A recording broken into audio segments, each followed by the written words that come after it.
Archaeology museums. Collections. Sarcophagus of the Crying Women.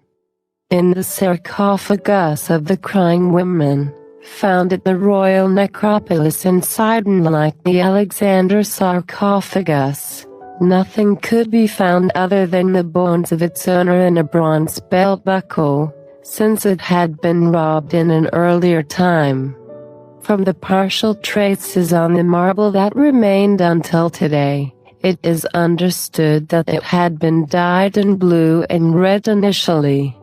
It is the best example of the group called by archaeologists sarcophagi with columns, and it is considered as a final resting place, like the mausoleum of Halicarnassus or the Nerad monument, rather than a tomb.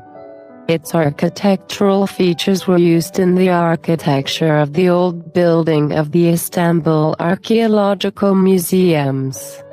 It is an example of the Greek sculpture displaying Eastern influences. The shaved heads, bare feet, ragged clothes of the figures and their movements and expressions of sadness are features of Semitic societies. It is thought to be the sarcophagus of the king of Sidon, Straton, who was said to have led a life of pleasure. The sarcophagus has the shape of an Ionian temple.